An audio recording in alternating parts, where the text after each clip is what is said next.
next plant that I'm going to talk about is a plant that I just very much like on a personal level.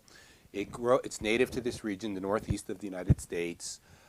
It tends to grow in old logging roads. I feel like every time I start one of these conversations, I guess I grew up with too much, what is it, like Jeopardy, where I start off with a question, waiting for people to respond. So anyway, once again, this plant grows in old logging roads, has a plethora of uses, and at one point, people said it was a poisonous plant, and actually, I think it was Samuel Thompson was brought to court for this plant. What plant is it?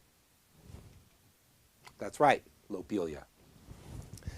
So I want to spend some time talking about Lobelia. And Lobelia, once again, fits some of my favorite criteria for first aid plant. Even beyond the criteria, I can gather it myself. It's not easy to find. It's an annual plant that will spring up, and there'll be a bunch of it someplace one year, and then it won't ever grow there again. I don't know what happens to the seeds or if I haven't gone back enough. But it's an annual and native to the Northeast. I am talking about Lobelia inflata and only Lobelia inflata. I don't use Lobelia cardinalis, that beautiful red lobelia. I don't use Lobelia syphlatica, the great blue lobelia. The only one that I use for medicine is Lobelia inflata. So it grows around here. I tend to find that after people have logged the road or the road has been changed, like the terrain has been pretty drastically landscaped or trucks have gone over it, then the soil repairs itself a little bit in a year or two, then Lobelia comes up, and then maybe 2 or 3 years later it's overrun with brambles and no more Lobelia. But in that year, if I'm lucky enough to find it, I gather the plant, and so I make my own medicine. So it's not exactly in the same criteria, but I really like it when I can make my own medicine. So Lobelia, I tincture the whole plant fresh, and it's a plant that I think works much better fresh than dried. The main way I use it, the main preparation, is in tincture form.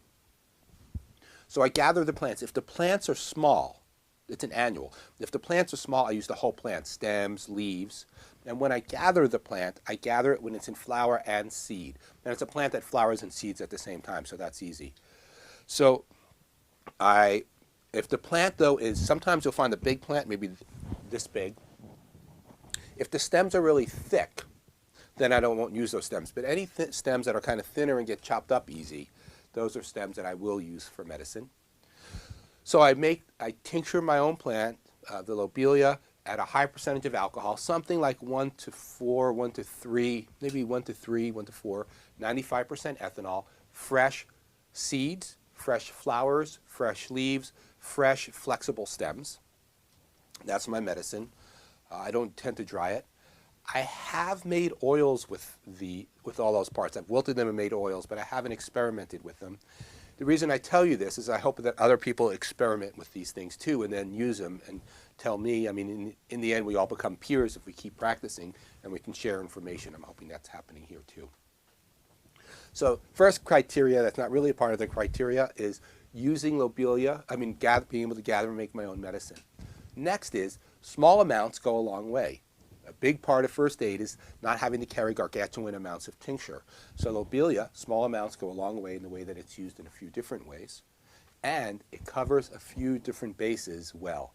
And they're odd kinds of ways. So Lobelia does a few things well, and small amounts are helpful, and you don't need as much large amounts. In fact, large amounts of Lobelia are usually pretty unpleasant. So there's the criteria. Lobelia does have a history of being a toxic plant. I want to speak to that. Lobelia is definitely acrid. Acrid means biting, kind of a peppery feel. If you've ever gotten pepper in your eyes, that's a kind of an acrid feel. Not black peppers, not red peppers. That's a whole other sensation. So Lobelia, if you've ever cut it, let me just give a dramatic story. So one year I brought my class to the Adirondacks, and I found the biggest Lobelia inflata plants I've ever found. Beautiful stand. Lots of them, easy to gather some and leave a bunch there. And I've never had so much Lobelia, so I'm cutting it up. And after a while, my whole face is stinging, and my hands were a little stinging, and I'm just starting to snot out. And I'm incredibly uncomfortable. And what's happening is that all those whatever constituent it is from Lobelia is just getting on my face as I'm chopping it. And also I was breathing them in. And I had this, basically it was harder to breathe. I felt a little constricted, and I don't have asthma. And I was just coughing constantly. I mean, it took a few minutes to realize. And then my clothes had it on it. It was hard to wash it off, even washing it with pretty heavy soaps. And so anytime I touched those clothes, the rash would kind of come back. Basically, it wasn't so much like a rash that you can see. My skin just stung. So lobelia is acrid that way. But that was the worst that happened to me. The other thing that's happened to me and other students, especially when students were identifying plants and were keying out lobelia. I mean, keying out means looking at it very technically, kind of taking it apart. And I've had students rub their eyes, and then their eyes will burn like mad, but it doesn't seem to do any damage, right? So lobelia can be acrid and annoying, and it has this history of, from people like Samuel Thompson in the 1800s, using it extensively and being brought to court by some medical authorities for people dying from lobelia. I don't really know about any of those transcripts. There's lots of political on both ends with that. I can say I've used lots and lots of lobelia, and it can be acrid and it can be burning, but it seems like a relatively safe plant. One of the things about lobelia is that it's commonly talked about something that makes people puke, to vomit. We've actually tried to have vomit circles, and it's a little odd, where we pass around. So all the students, this is not forced on any students, so if you're thinking about coming to my school, you don't have to be a part of these experiments.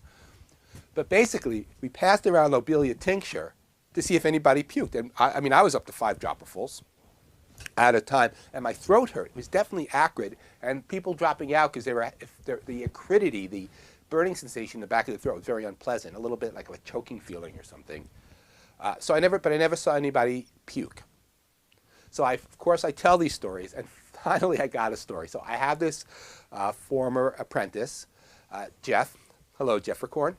And he one day was feeling really anxious and went home and went to his cabinet. He studies herbs, and he took a bag of what he thought was skullcap, and he made a tea with the bag that he thought was skullcap and just drank it down. So anxious, drinking skullcap. We're going to talk a little bit about skullcap. And started puking, like not just nauseous. Nauseous and puking are different. Lots of plants make people nauseous. Not many plants actually get people to vomit. So that's one of the few confirmed cases I know. Other people have told me that they vomited from it. But I'm telling you, it doesn't make people vomit very easily. It's pretty safe. And also, vomiting is very different than dying or having some crazy, throat closing off and not being able to breathe. So I consider it a strong herb, but not that devilishly scary as far as use. I use it a lot. So that's some of the beginning about lobelia. As far as people's fears about it, I've given it to children for some of the things I'll describe. It's just a matter of dose dependent and understanding its use and realizing that it is acrid. And some people will feel like they're going to vomit, but what happens is that acridity at the back of the throat sets up a nauseous complex. In other words, they feel nauseous, but it's not too often do folks vomit. As I've said, we've tried to make people vomit in our vomit circles. Local, small amounts work. It's acrid. It covers a few things, and so what does it cover? The first and primary use of lobelia, and it does this very well, is that as an anti-asthmatic, or as really more than anti-asthmatic, as a bronchodilator.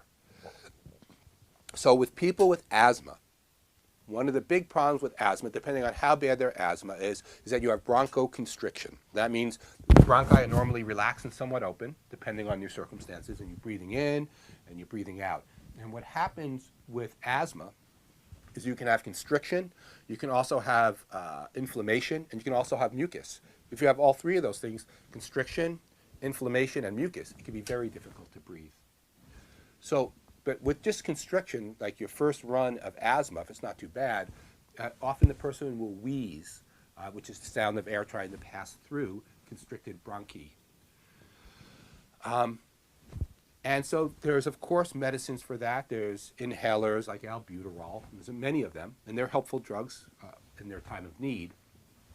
But for people who don't want to use those and want to try something else, and it's not a particularly bad case, lobelia works extraordinarily well some of the time. And why I say extraordinarily well is I've given it to people who have pretty dramatic asthma. They're having a hard time breathing. And I've given them just a drop or two. So I initially tried 1 drop of lobelia. It's one of those plants. I initially try one drop, and if it works, you can usually see it in one drop. Not the absolution of all the symptoms, but at least the beginning of them breathing better. So another story, Lobelia, I have lots of stories because it helps dramatically when it helps, which makes it very much more fun to tell for stories. I was at the Common Ground Fair in Maine many years ago, and I was working with the first aid people. They decided to set up also a holistic medicine as well as the conventional medicine. We worked side by side, very friendly. And all of a sudden I see somebody bringing somebody to us, and so somebody's kind of dragging somebody towards us. And so I ran over there, and the person who's being dragged was having a really bad asthma attack. And they're just having a really hard time breathing. I mean, they weren't really being dragged, it wasn't like clubs and pulling by the hair or anything, but clearly having a difficult time breathing. And so I went over, talked to her, do you have any difficulty with alcohol? Gave her a drop of Lobelia, and boom, she's just like, it's just amazing. She was a naturopathic doctor. I forgot actually if the patient or the person bringing them over was a naturopath, but one of them was, but both were amazed. That's exceptional in its strength and tenacity of the story, but I've seen that at other times.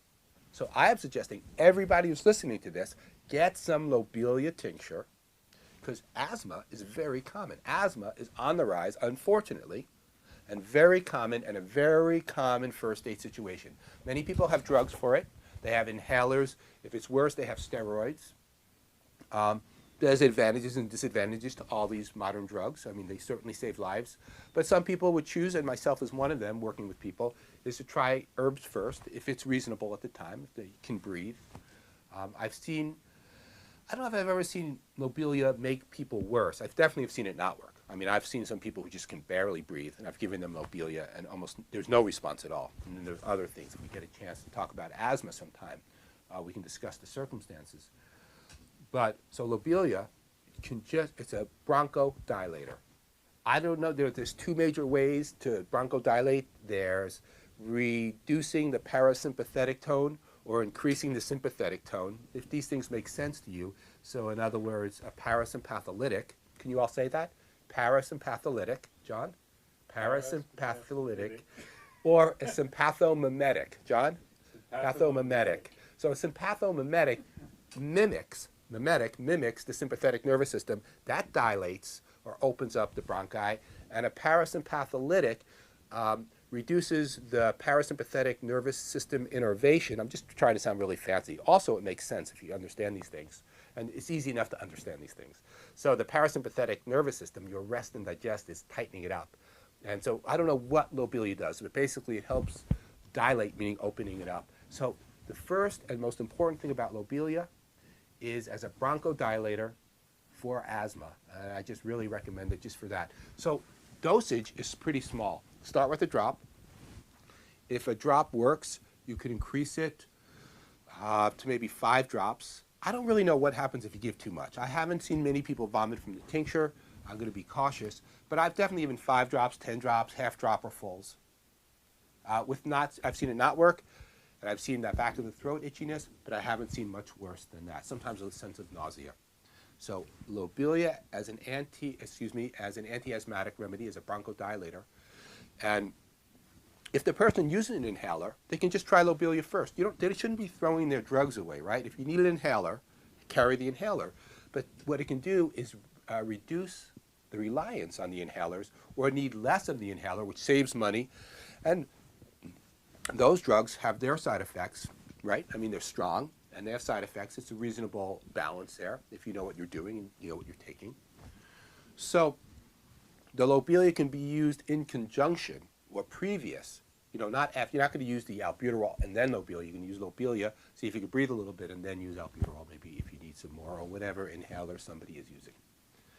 So that's the first part of Lobelia. I just really feel like everybody should carry it because asthma attacks are really common, and you can save people money by helping less reliance on inhalers. Once again, use your brains, right, about this kind of thing. If somebody needs it, you don't want to dump their inhaler, so if they have a really bad attack and Lobelia doesn't work, they can't breathe, which would lead to much worse situations, usually hospitalization. So that's the number one part of it. The next part of lobelia is that it has a kind of idiosyncratic use for a bunch of stagnant conditions. Can you see that? Idiosyncratic use for stagnant conditions. And what I mean is sometimes when people have problems, in particular headaches, but they have like a health issue, like a respiratory problem that won't go away, or headaches that nothing is budging, sometimes adding lobelias into their formulas. So lobelia tincture into the pre-existing tincture formulas, maybe adding it to respiratory herbs like OSHA for that, or maybe adding a touch to feverfew for headaches if it feels like feverfew can help if it kind of got in there better. This is very constitutional and very energetic. Sometimes lobelia works.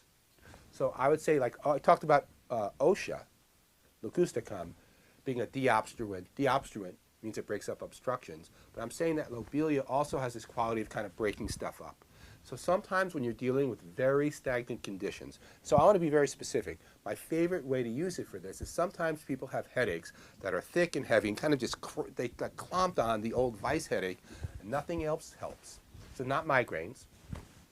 And sometimes lobelia works. In fact, I've been around a number of times when no other headache remedy was working, modern drugs and herbal medicines, and lobelia helped. So, but in general, like if there's a sense of like there's a person like a lot, let's say a respiratory infection, and like the herbs are helping a little, and you kind of want to speed it up or just invigorate it, sometimes adding small amounts of lobelia into the formula, especially for respiratory, right, because it's a bronchodilator, can be really helpful. So it's another way to use lobelia. You can put it into formulas to increase the formula's ability to kind of break up obstructions. And the Victorian word for that, the old herbal word for that, is a deobstruent. The word for deobstruent would be the same word as like destagnate, but the word deobstruent breaks up obstructions, is really helpful. And first aid, not as much deobstruent use in chronic health care problems, lots of deobstruents, breaking up when things just get stuck and stagnant. And lobelia is one of the queen of plants to help break up obstructions. Particularly, I've been using it more often for headaches, just to see if it works. Like any herb, it can make headaches worse. Headaches are really volatile, and sometimes any strong taste will make a headache much worse. So it's a real consideration there.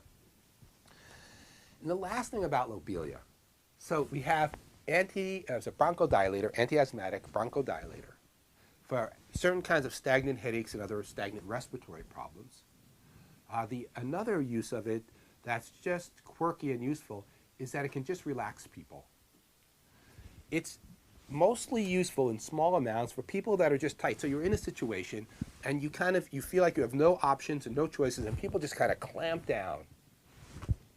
And like they know they're clamped down, and deep breathing's not helpful, and you want to add an herb to kind of move out of the sympathetic realm and more into the parasympathetic realm. You want to break out of stress and try to get more relaxed. And sometimes small amounts of lobelia will help. Just a couple of drops.